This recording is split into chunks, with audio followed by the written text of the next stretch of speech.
Please be my girlfriend. Yeah. Yeah. No, I'm like busting out the seat. I've never heard of that. I would just rip my pants for you. I truthfully believe that Deb knows that he's not the right one for her. I think I'm going to start. I need to start a support group for people that are frustrated by Phoebe because I don't get why Phoebe is still on the show, really, except the producers want drama. I don't think she has anything with Chad. I think she should have gone home. And I didn't get why she had to stand up and celebrate and jump all over the place. I like how all the girls just sat there and ignored her. She tried to dance, nobody joined her, and then eventually she sat down because no one was paying her attention. Phoebe was responsible for she was partly responsible for the problems that Isaiah and Sydney had after Casa Amor. So her standing up to celebrate that they're now boyfriend and girlfriend doesn't make any sense. She should have sat herself down and kept quiet and waited for everybody else to react before she tried to be the center of attention. I think she wanted to take the attention away from Sydney. That's all she was trying to do. It wasn't that she was happy for Sydney. I don't think so. Anyway, it is what it is. And so, hey there, thanks for stopping by. It's your girl Valerie again. If you're new to my channel, please don't forget to like, share, comment, and subscribe, and turn on the notification bell for when I upload new videos. In this episode, I'll be reviewing Love Island USA, Season 4, Episode 33. Um, we'll start off with this challenge.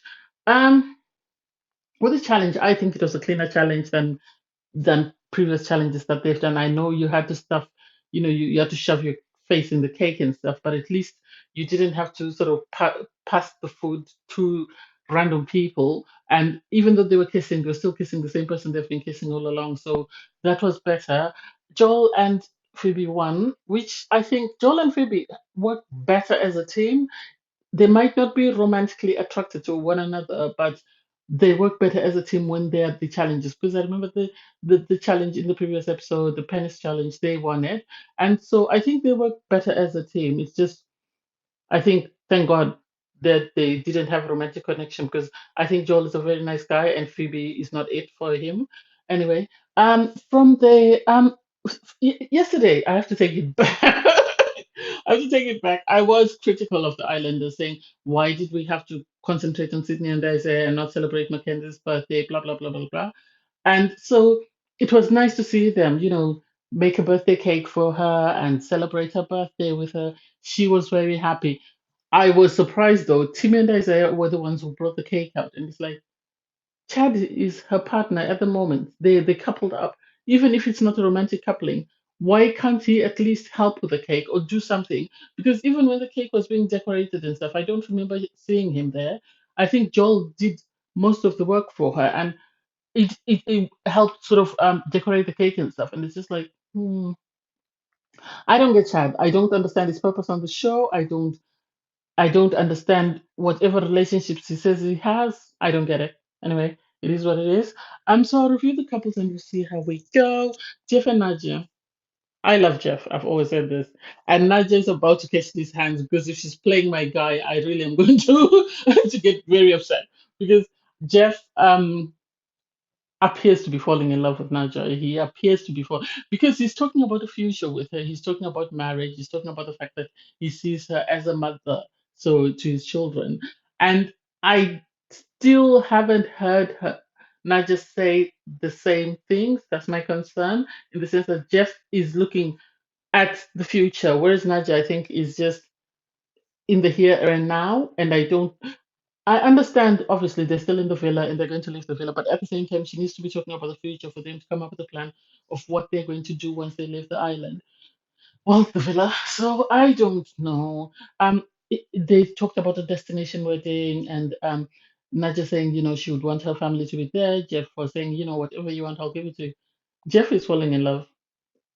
Jeff is falling in love. And I will be very heartbroken for him if it turns out Nadia only used him to get to the finale because you can tell my guy is really set on Nadia, and I hope she feels the same way about him. Although Nadia was trying to push him to say, you haven't asked me to be your girlfriend, you haven't asked me to be your girlfriend, and I think I get where Jeff is coming from. That I think he wants her to meet his family. He wants his family to get to know her, and then make sure that they understand that she is not who they saw her to be on TV and actually get to know her. I think because he thinks the more they know of her, the more likely they are to fall in love with her. And so it was sweet that even if he didn't ask her to be his girlfriend, the words he said sort of comforted her, and she was able to accept that okay, it doesn't she doesn't necessarily need to be his declared his girlfriend, but at least he shows that he he's got an intention behind his words.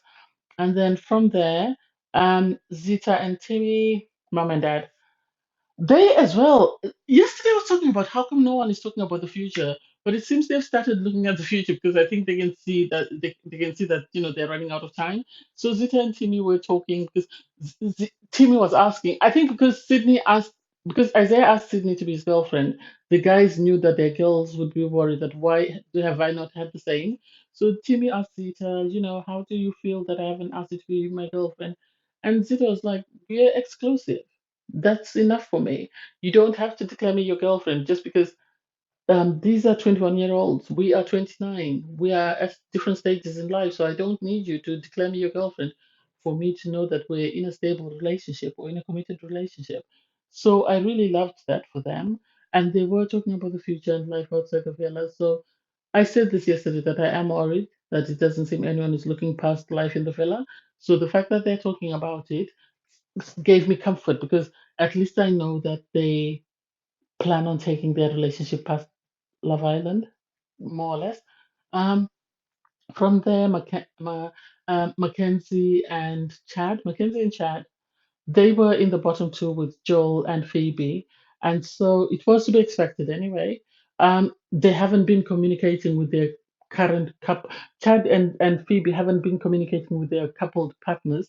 Instead, they've been communicating amongst themselves. So they were in the bottom four, and the islanders were asked to vote. And so the girls, I think, didn't. I think when they voted out Bria, the backlash from that was enough to scare them that now they've decided to always vote for someone who they feel doesn't have a connection instead of someone who they like. And you could see Zita was heartbroken that they were sending Joel home because she was actually crying. But I think it did make sense. I said it before, and I think Joel confirmed my statement when I said that Joel, I think, chose Phoebe because he knew the chances of him falling in love with her were unlikely, and he was just trying to wild time up until he went home and he got in touch with Bella because when he was voted out, he said, I hope Bella's waiting for me, and I will be reaching out to her to see, if we can take things further. I know I only knew her for an hour, for 24 hours, but I think there is room for us to grow as a couple, which to me makes sense. It does make sense. If you've got a connection with someone, there's no point in not exploring it to see if it will actually work past the villa. So I get that. And then Mackenzie volunteered to go home. I think to her it didn't make sense to stay with Chad, knowing that Chad didn't like her, and I think she thought that the guys were going to save her, given the fact that the show brought her back. So it did make sense that she volunteered herself to go home. She said, she's been on Love Island twice. It's really allowed her to have growth, and she's learned a lot about herself, and she feels it's time for her to move on. And so I'm happy for her that she did that. Um, I don't know. The good thing about Phoebe and Chad being in a couple is now we can vote them out. We can vote them out. I hope we don't. The Islanders don't have to choose. We can now vote them out. And either way, even if they're in the bottom with somebody else, unless the couple that they're in the bottom with doesn't want to be on the show anymore, chances are Phoebe and Chad are the next ones out. And I can't wait for them to go home. Phoebe and Chad were chatting. They were saying, "Oh, we have a great connection. We have a great connection." And I was really trying to listen to hear what it is they feel they're connected about, and I didn't hear anything. I didn't. She just said, "We've got a great connection. We've got a great connection." And the editors of the show are crazy. They played it out and waited for them to say anything, and there was nothing said. This is why I was saying their connection is more sexual than anything. I have a feeling that once the show ends, as I said yesterday, unless it's financially beneficial to them, they're going to break up. That's just my opinion. I don't know. We'll see how we go. And then Deb and Jesse. Mackenzie actually got on my nerves, really. She actually got on my nerves. I know she might have been a listening ear, but I think she should not be the one to advise Deb on her relationship. The people that have been in the villa, Zita, Sydney, yes, Sydney's in a toxic relationship, but those people that have been in the villa since day one, that have seen everything firsthand that has transpired between Jeff, Jesse, and Deb, should be the ones advising her. Because then they said that, she was trying to explain, oh, I don't think Jesse is the relationship for you. Yeah, he will be a good relationship, but I don't think he is the relationship. You'll be a very good. And it doesn't make sense. What do you mean you will? If it's a good relationship, what stops you marrying that person? If your opinion is that that person is going to make a great partner, what then stops him from making, from him becoming your husband? And I think the problem with Deb is Deb at times is sort of um drawn into people's opinions, because by the text she was upset by the text, and last time she was also upset by a challenge. That's why she ended up, I think, coupling up with Kyle. This time, I think that message is still playing on her, even though she says, "Oh, when Jesse asked her, she said, I'm not worried about it." I think it's still playing on her mind, and this is why she's saying, "I'm not sure about our connection. I don't know whether this is going to work." She needs to stop saying that. She needs to wait until they leave the villa, see if things will work. If things don't work, she can always break up with him. She's not married to him. Even if she was married to him, she could divorce him. It's not like, it's cemented that they can't break up. And I think if she breaks up with Jesse, she's going to regret breaking up with him. And I'm happy that Mackenzie's gone home, because that, at least that's a voice that's been silenced, that will not interfere with Jesse and Deb. And the fact that Deb was saying, "Oh, I'm not myself around Jesse," and it's like, you are yourself around Jesse. You're always falling over. You're always doing this, and Jesse's always there to pick. When they did the wrestling challenge, she fell over. Jesse picked her up. Today she fell over. Jesse picked her up, and so she is her goofy self. She was a goofy self during the sexy dance. Jesse was there. He was cheering her on, even if she wasn't doing as well as everybody else. And he kept telling her, "You're doing amazing. You're doing amazing." So for her to suddenly say, "Oh, I'm not myself around Jesse," it's like, what do you mean? I don't get it. I don't get it. I hope she doesn't waste a good relationship just because she's trying to listen to other people's opinions. That's just what I think. I hope she doesn't waste a good relationship because she's trying to listen to other people's opinions that have nothing to do with her actual relationship.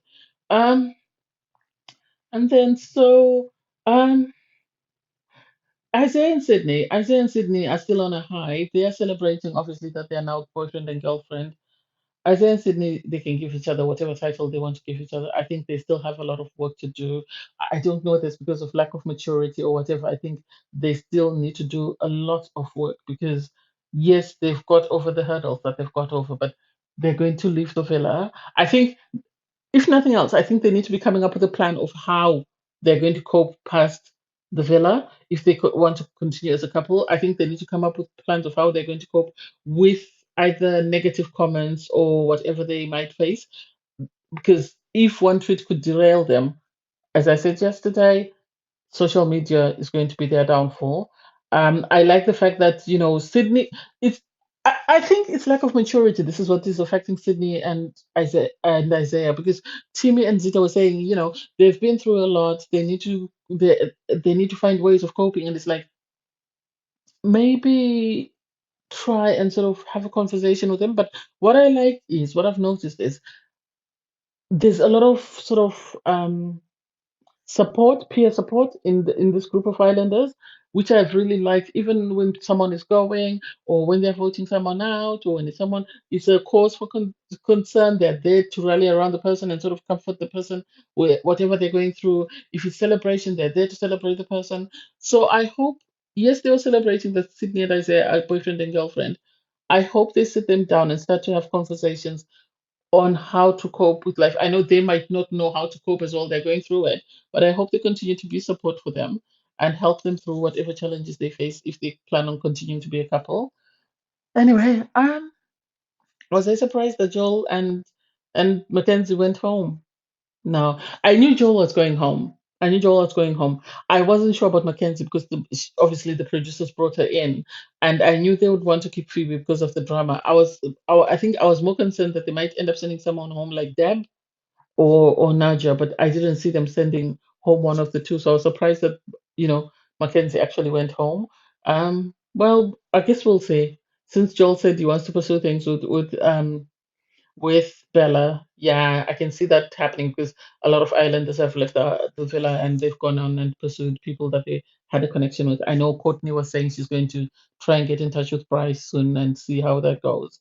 So I don't know. We'll see what happens. Anyway, thanks guys for watching. Please don't forget to like, share, comment, and subscribe. Bye everyone.